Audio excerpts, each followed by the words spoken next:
This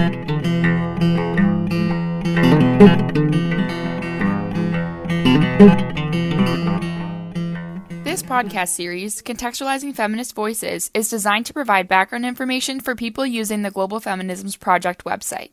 The podcast aimed to provide users with a well-informed perspective on interesting aspects of the interviews from a particular country. For each episode, one of the project staff interviews an expert on that country site. Welcome to this episode of Contextualizing Feminist Voices. My name is Marisol Fila. In this episode, I am talking with my University of Michigan colleague, Professor Sueann Caulfield, who will provide a perspective on the interviews from Brazil. Because we have limited time, we will get right to the point. Sueann, what are one or two themes that come up in the interviews that users should pay close attention to?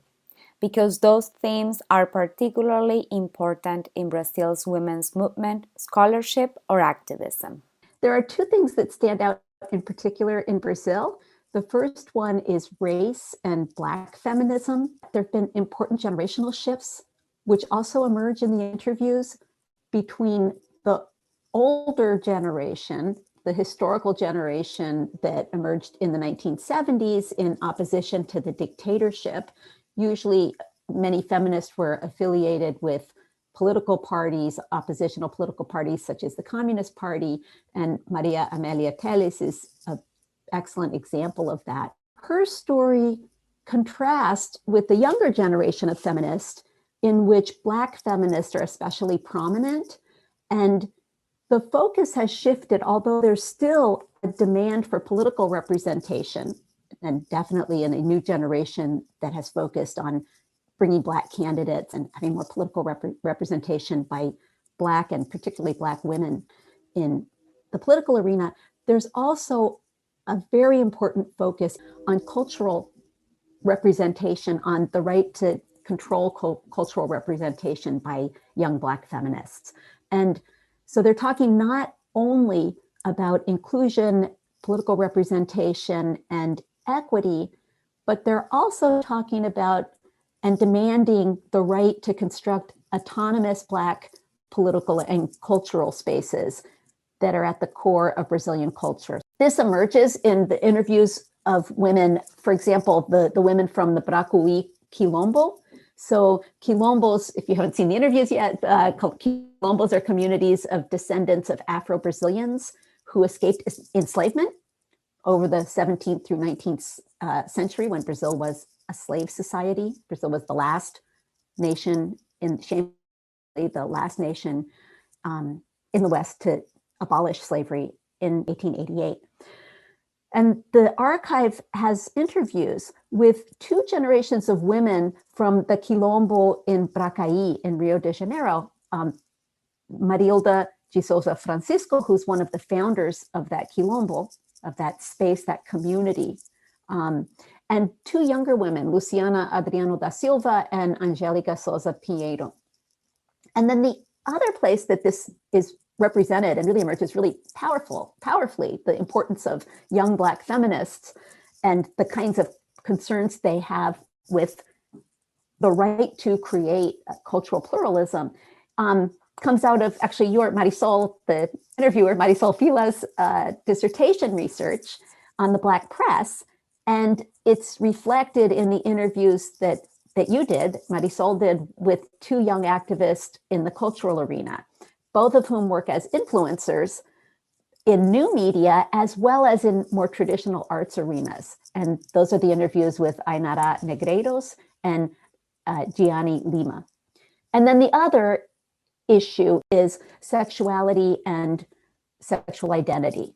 So we have an interview with Laura Castro, who's a young filmmaker, a lesbian mother of three, who represents the remarkably effective and fast, rapid movement for marriage and family equality in the early 2000s.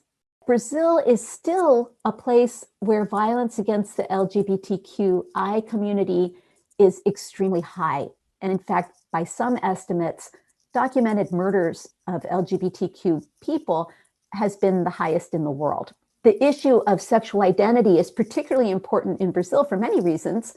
Part of the reasons is that trans identity has been a really salient, visible cultural phenomenon in Brazil since the early 20th century, arguably even before that. And the recent trans movement is discussed in the interview with Maria Lima Santos.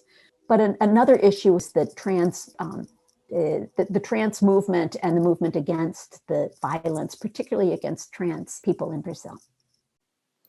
Thank you so much, Sueann. I am sure that this will be very helpful for users to contextualize the interviews. So we now move to the second question. So, Sueann, we have learned that some topics that would be illuminating about the women's movement in a particular setting do not get covered in the interviews for a variety of reasons. Are there any topics that you would like to point out for users to notice that are actually missing from the interviews? I'm glad you brought these up because these are two things that these are two interviews that we're hoping to complete over the coming year. And one is with a representative of the many faceted trans movements in Brazil. The other is sex work. In Brazil, as worldwide, there's a concern with trafficking, international trafficking, and especially trafficking within Brazil of young girls, minors, sexual exploitation. But on the other hand, there's also a very powerful, and there has been historically, since really the 1980s, a powerful sex workers movement who demand equal rights. And they've been quite successful in gaining legal recognition of their work as work. And of themselves as workers. And the debate about sex work and about how to fight trafficking, exploitation, and coercion at the same time that you recognize the rights and offer guarantees to those people who do perform sex work, recognizing it as a reality and affording them the dignity that they're demanding is really important in Brazil, has been a very salient issue. And so we're hoping to also include a representative of sex workers' organizations in future interviews. Thank you so much. We really hope to have these interviews in the near future. Those are very important topics. Thank you, Sueann, for your time and insights on the interviews from Brazil. Thank you. Thank you. Thank you for listening to this episode of Contextualizing Feminist Voices, created by the Global Feminisms Project. The entire podcast team hopes it will help you understand and enjoy the materials on the website. If you like this episode, check out the other podcasts in this series, as well as materials about countries, teaching resources, and interviews.